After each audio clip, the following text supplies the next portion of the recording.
estás, Douglas? Bienvenido. Hola, Viviana, ¿qué tal? Bueno, les presento a Douglas. Douglas Lino es el director general de la empresa DIM, que es una empresa que hace estampados y temas de troquelado de productos de metalmecánica. Bueno, explícanos un poquito qué es esto de la empresa DIM, a qué se dedican realmente para poder entenderlo mejor. Claro que sí. DIM son las siglas de diseño y metalmecánica. Tenemos 35 años en el mercado mexicano y también en el mercado estadounidense. Pues, ¿qué hacemos en sí? Diseño y metalmecánica se dedica al estampado de piezas. Más comercialmente se entiende como troquelado, en donde lo que hacemos es, por medio de unas prensas de alto tonelaje, estampamos el metal, sea el metal que sea. Nosotros usamos cobres, bronces, aluminios, aceros, etcétera. Y pues sacamos una pieza formada y esta pieza formada pues por lo general lleva un acabado, ¿no? Y esto es lo que al final de cuentas va en varias partes de los coches o en varias partes de las cajas de fusibles que tenemos en nuestras casas, conocidas como breakers, ¿Ya? para uso comercial e industrial. Y bueno, dentro de la empresa, de las tecnologías que utilizan, si nos puedes contar qué tecnologías que de repente automatizan procesos o de las nuevas tecnologías que hay ahora, hoy en día, estén utilizando en este momento. Claro que sí. Mira, es interesante porque la industria del troquelado por muchos años fue una industria muy artesanal. ¿Ya? De hecho, para los que estén un poco familiarizados con el proceso, pues literal los mecánicos que arreglaban una herramienta, dígase esto un troquel, Ujú. pues literal eran artesanos, porque tenían que ajustar la herramienta de tal manera que el formado sea exacto. Precisamente por eso nos dedicamos a los estampados de precisión, porque no es cualquier estampado. En las piezas que nosotros hacemos tienen unidades de medida de milésimas de milímetro o de milésimas de pulgada, con las tolerancias. Entonces, son piezas muy, muy exactas, porque cumplen también una función muy exacta. Entonces, ¿qué sucede? En todo este proceso, sobre todo el troquelado, ha habido varias etapas de automatización en donde ahora, obviamente, toda la mano de obra o esa parte artesanal se quiere eliminar. Desde el taller mecánico. El proceso en nuestro caso empieza con un taller mecánico en donde se ajusta o se prepara la herramienta para la producción. En este taller mecánico muchas veces se tiene que afilar o se tiene que reemplazar ciertos elementos que son componentes mecánicos. Dígase eso, una matriz, por ejemplo, o un formador o un punzón, ¿no? Que es justamente el formador es el que, por su misma palabra lo dice, forma, o el punzón es el que hace agujeros, por lo general, ¿Ya? ¿no? Entonces, todos estos elementos también tienen que tener cierta precisión, que antes, digamos, hace 40 años o 50 años, las personas lo que hacían eran hacerlo a mano y medir, a ver si se pasaron, si no se pasaron, etcétera. Actualmente existen máquinas que se llaman de erosión, conocidas en el mercado como máquinas EDM, que son unas máquinas muy grandes, en donde realmente ya programas a través de un plano, a través de un CAD, la pieza, le pones un tejo de material, es decir, como un cubo de material, del material que tú quieras, y la máquina empieza a trabajar sola y te la deja a la medida que tú quieras. Entonces, ¿qué pasa? Todo ese trabajo manual que antes lo hacían artesanos, literal, ahora lo hace una máquina con la precisión que tú quieres en menos tiempo. Entonces, si bien es cierto, es una tecnología que no es barata, o sea, son máquinas que cuestan varios miles de dólares, pero el tema es que si lo ves a largo plazo, pues realmente resulta ser mucho más económico, ¿no? Otra cosa muy representativa dentro de mi industria son todos los sensores, por ejemplo, que ahora actualmente se usan.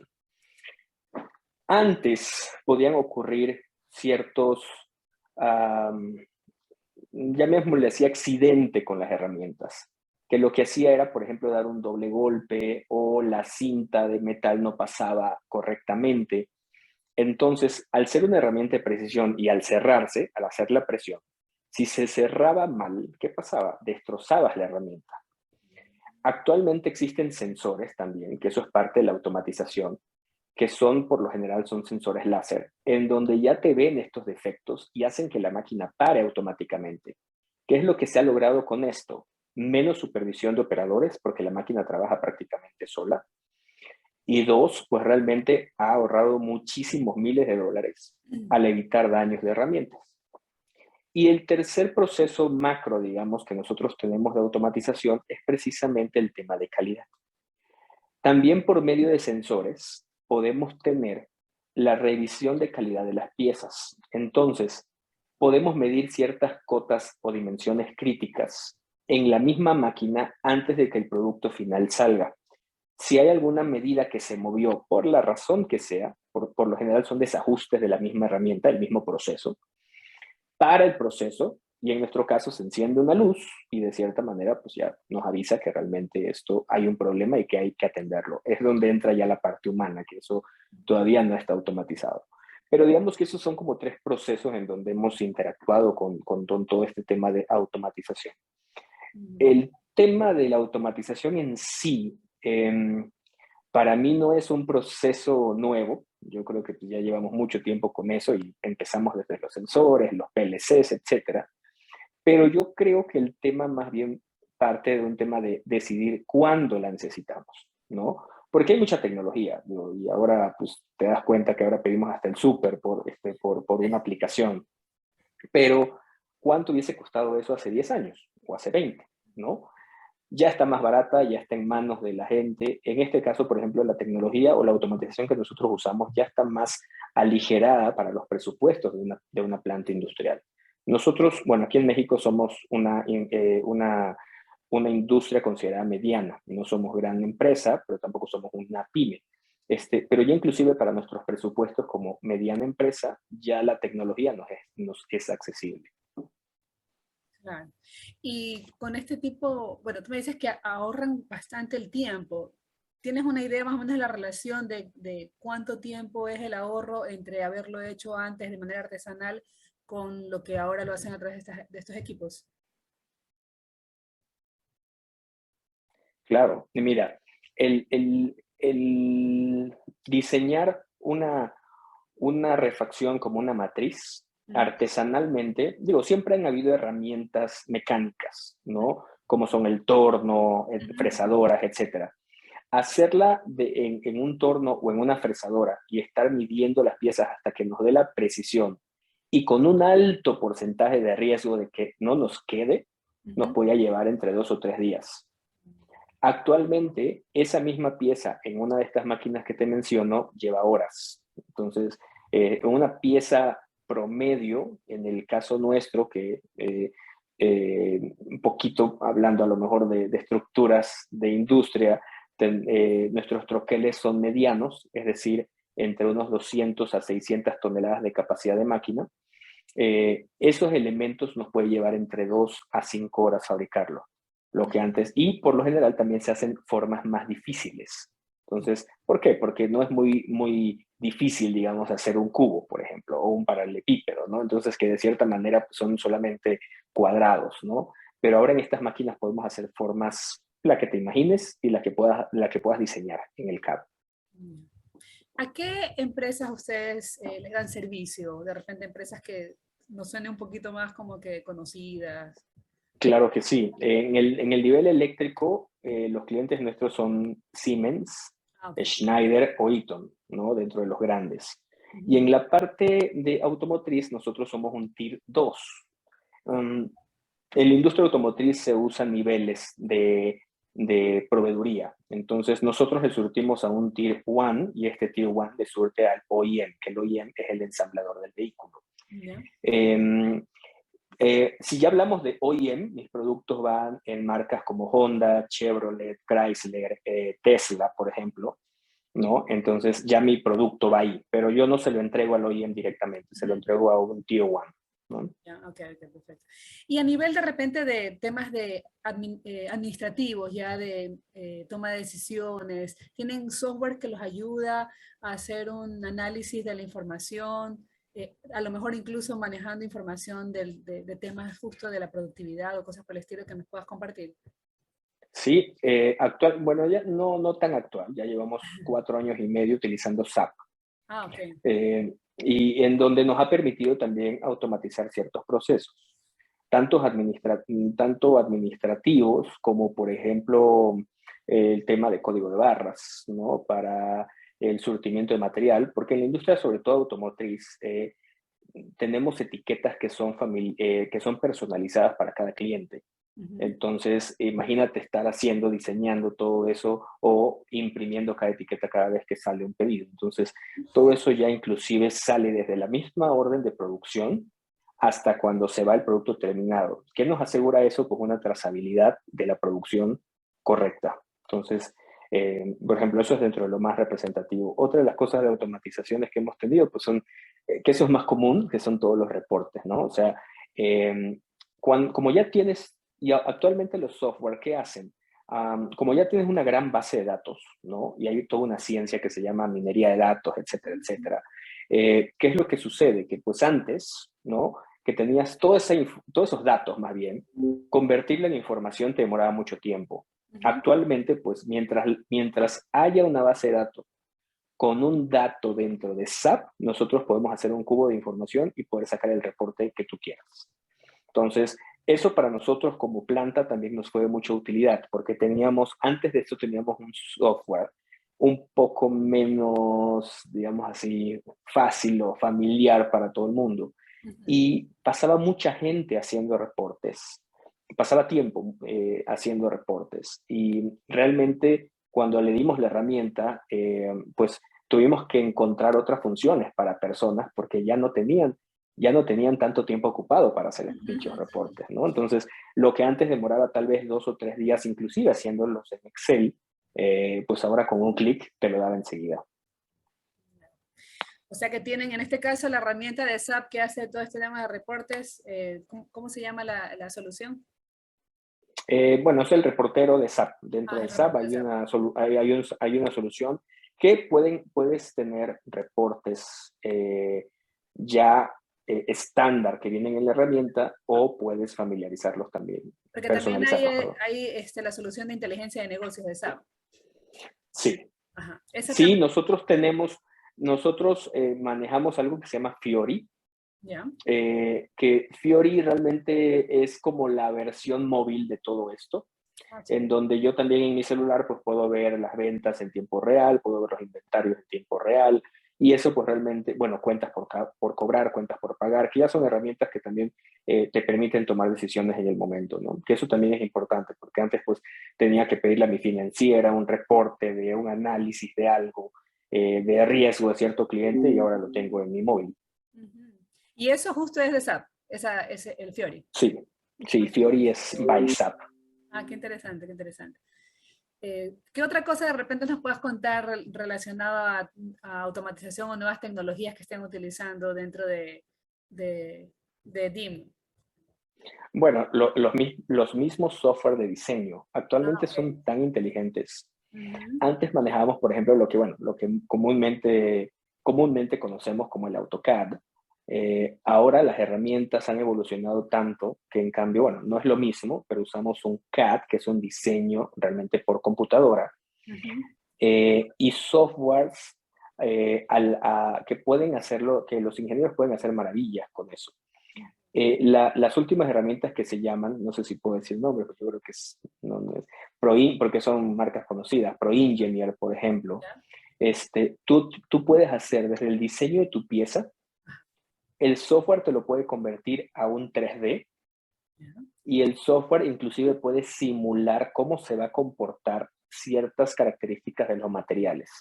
Entonces, tú lo puedes parametrizar y tú dices, quiero usar un acero de alto carbón, quiero usar un acero de este tamaño, quiero usar con estas especificaciones, este espesor, esta elongación, etcétera.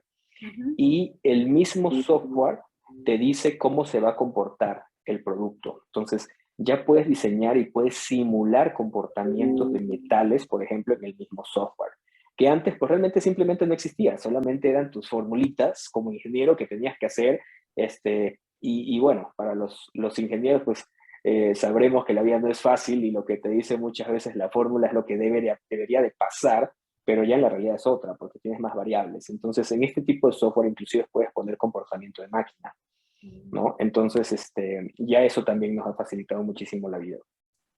Entonces puedes lograr hacer simulación y hacer como diferentes testeos de pruebas de con cuál tipo de material sería más eficiente el resultado que Así quieres es, obtener. Ah, así qué es. interesante, qué interesante. Em, ¿Alguna de estas soluciones que tienen, de repente utiliza algo de inteligencia artificial o algo relacionado, no sé, a temas de Big Data o algo por el estilo? Actualmente dentro del proceso no las tenemos instaladas, Ya, solo tenemos algo de inteligencia artificial en SAP, pero como SAP tiene apenas 3 años trabajando con ese software, sí, porque un poquito antes de pandemia, casi 3 años, realmente todavía no me da el resultado necesario porque la información que tiene es una información todavía no suficiente. Inclusive recordemos que tenemos un año de pandemia 2020 que fue súper extraño. Entonces, realmente queremos que se siga alimentando la herramienta, pero una vez que la herramienta se alimente de mucho material, nos va a dar, de muchos datos, nos va a dar mucha información. ya. Inclusive desde la misma producción, porque ya se está alimentando la base de datos más bien. Ahorita existe, pero si me puedo permitir decirlo así, todavía es torpe. Ya. ¿No? ¿Qué es Pero lo que creo que ese, pasa en todos los procesos de inteligencia artificial? Que claro, tiene ya que ir ves que hay muchos guardando la libros información, que claro. dicen que inclusive la inteligencia artificial nos va a reemplazar también en mucha toma de decisiones de los seres humanos. No lo sé si lleguemos a ese punto, Claro, pero yo creo que con una base muy robusta de información sí nos puede acercar a una toma de decisiones muy parecida. ya. ¿Qué se espera que haga ese módulo una vez que ya esté como suficientemente alimentado de información? En el caso nuestro, que somos una planta industrial, Ah, que nos dé, por ejemplo, cuestiones de planeación, que nos dé, por ejemplo, opciones de compras más precisas. ¿Por qué? Porque en el caso de nosotros son muchas variables. Por ejemplo, una compra, ¿no? Nosotros trabajamos con metales. Los metales se cotizan al día. Entonces tienes metales que hay un señor en varias partes del mundo que dice, hoy el cobre cuesta tanto, hoy el acero, la tonelada métrica cuesta tanto. Entonces, de cierta manera hay muchas variables que no es para nosotros, no es una gestión de compra tan lineal, ¿no? En donde tú muchas veces tenemos que negociar precios históricos o precios futuros. Entonces, toda esta parte de la inteligencia artificial te puede decir cómo se está comportando, cómo se ha comportado el mercado, ¿no? Pero aguas también, por ejemplo, a la inteligencia artificial le llega el COVID y pues realmente todo el histórico pues ah, simplemente ya claro. no sirve. Entonces, Otra pregunta, dentro de la solución o las ventas que ustedes hacen, ¿han implementado temas de B2B a nivel de e-commerce, o sea, con una plataforma usando el Internet o manejan las ventas de manera directa? tenemos los dos esquemas y qué es lo que nos impide más bien la otra parte. Cuando decidimos irnos por la herramienta del software que usamos, el ERP que usamos, lo decidimos porque varios de nuestros clientes, como te los mencioné, que son clientes pues realmente de tipo mundial, pues realmente ahorita con Siemens o Schneider, que manejan igualmente SAP, nos podemos comunicar. Entonces ellos pueden ver nuestros inventarios, ellos Ah, ok. deciden, de cierta manera tienen niveles, entonces, y ellos ponen muchas órdenes de compra basadas en nuestra información. Mm, perfecto. ¿Pero lo ponen en su, o sea, directamente entrando a su intranet o es que tienen algún módulo particular para venta? Con intranet. Ah, ya, ya, perfecto. Perfecto.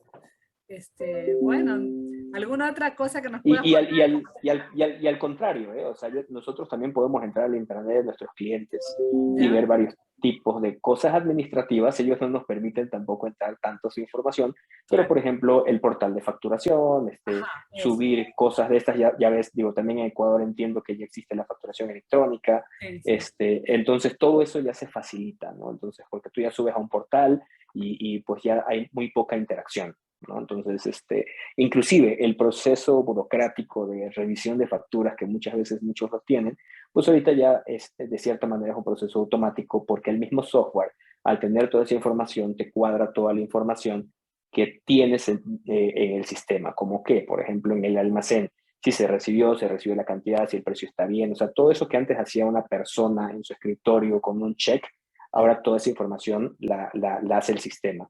Que obviamente el sistema, en ese caso, hablando un poco de inteligencia artificial, quiero suponer que en algún futuro cercano o no tan lejano, va a poder también hacer más cosas con esa información. Ahorita nada más es un bloqueo, es una información de esas, no me cuadra, la factura pasa a un proceso adicional, que ahí sí ya interviene la parte humana.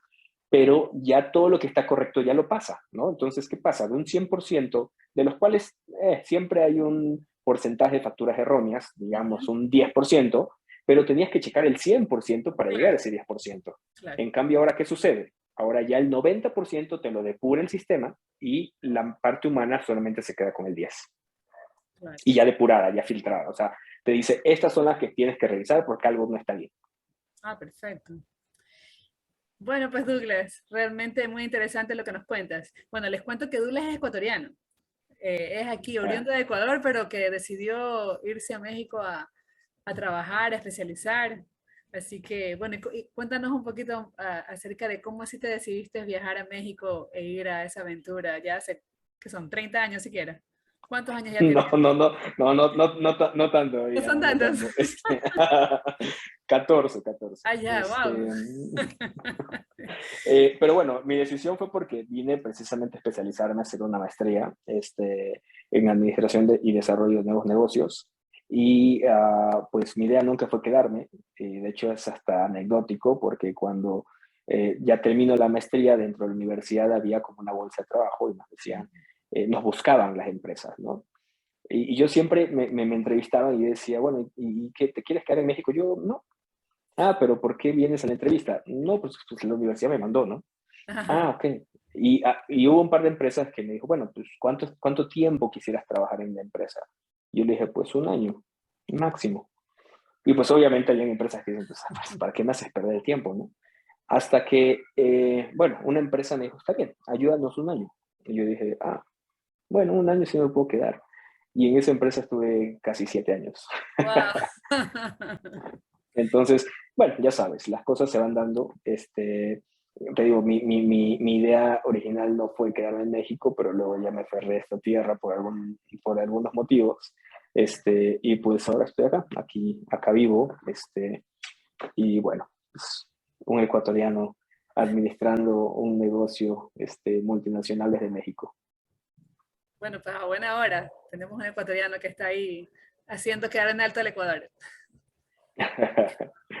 Bueno, te agradezco el tiempo que nos has brindado, contándonos justo las experiencias de tu empresa y también, bueno, las experiencias también tuyas dentro de allá en México. Ah, y de otras empresas que has estado trabajando antes, si nos puedas contar a lo mejor un poquito cosas claves así mismo de temas tecnológicos que has vivido, que has visto en otras empresas. Es muy parecido, la verdad, digo, o sea, mi idea un poco, yo creo que la brecha tecnológica en el mundo se está cortando cada vez más, Ujú. pero cuando yo llegué aquí a México, si yo comparaba la parte tecnológica industrial mexicana con la ecuatoriana, había una brecha de 20 años. Actualmente ya no, yo creo que hay muchas cosas que se facilitan para hacer eso, y por eso lo mencionaba hace un rato. Yo creo que bueno, y te cuento una experiencia. Yo también he dado clases varias veces acá, sobre todo en el TEC de Monterrey, ¿no? Y cuando se hacen los proyectos finales de unos 6 años para acá, lo que tienen los chavos en su cabeza es, hacer una aplicación, una app, Ah, sí, sí, todo el ¿no? mundo habla de Todos, eso. Ajá. ¿no? Entonces, tú dices, sí, y qué bueno, porque eso es lo de mañana, pero, a ver, nada más sentémonos un poquito a pensar, y yo no creo que los procesos no vayan a llegar a ese nivel de automatización. Lo que yo creo es que más bien depende del tiempo, es si realmente la aplicación en nuestro tiempo actual es lo que necesitamos o es lo que va a pegar. Y eso es lo que siempre le digo a mis estudiantes. Puedes hacer una app, no tengo ningún problema, nada más analiza bien si eso es lo que necesita el mercado hoy, ¿no? Entonces, eh, es un poco de todo, ¿no? O sea, lo que te decía, o sea, yo creo que la parte de automatización es muy importante. Yo creo que las decisiones inclusive hasta son fáciles porque ya puedes ir al mundo entero a decir, a ver, ¿qué existe? Y hay alguien que ya, a lo mejor tú dices, no, me imagino esta aplicación así, y te metes al internet y ya existe, y existen 50.000 aplicaciones de esas. Alguien ya lo pensó antes de ti. El problema no es ese, el problema realmente es si realmente lo necesitas actualmente en tu empresa o lo necesitas realmente para tu operación. Sí, definitivamente, tienes toda la razón. Y bueno, y hay veces que una aplicación puede ser un complemento, como lo que decías, ¿no? Que te informe, te dé alertas, te dé ciertos indicadores, pero más no como para un tema ya de una solución dentro de la empresa, ¿no? Ahí necesitas soluciones Claro, por ejemplo, ahorita robustas. me olvidaba, Viviana, perdón que te interrumpa. Nosotros ahorita tenemos un software que nos avisa de los picos de energía. Entonces nos llega un SMS al celular y de mi gerente de mantenimiento, en donde le dice, por ejemplo, estás a media hora de empezar tu pico de luz. Entonces ella sabe que tiene que ver junto con producción qué máquinas están trabajando que nos pueden consumir luz, por ejemplo, y ya deciden qué apagar o no, porque a veces no es solamente apagarla, ¿no? Ah, claro. Pero, por ejemplo, eso también es algo fantástico, que lo queremos llevar al otro nivel, porque también podemos, inclusive, que automáticamente este software lo que haga es apagar ciertos equipos que no están funcionando, perdón, que no están programados para producir. Entonces, eso también es un ejemplo de automatización. Entonces, eso, y te llegan los mensajes al celular y tú dices, o te dice, oye, tal máquina está trabajando 10% más del promedio normal de consumo de luz. Entonces, tú dices, a ver, ¿qué pasó? ¿No? Claro. Pero nuevamente, son esas pequeñas herramientas que te van dando que no quitan la interacción humana, porque de cierta manera tú tienes que tomar una decisión, Ujú, porque muchas veces vas a la máquina y la están forzando por alguna razón, ujú. o tienes una urgencia de producción y no la puedes revisar en ese momento y la tienes que dejar trabajar. Así es. Este, entonces, todo ese tipo de cosas son las que ayudan. Claro, te ayudan a llevar alertas y controles. ¿Qué Así otros, es. qué otros controles de repente tienen? Temas, por ejemplo, de KPIs, manejan temas de KPIs. Claro, claro. Y lo que tenemos, por ejemplo, automatizado son, por ejemplo, la medición del OEE, que es lo que se maneja industrialmente actualmente, que es la relación entre eficiencia, calidad y capacidad instalada.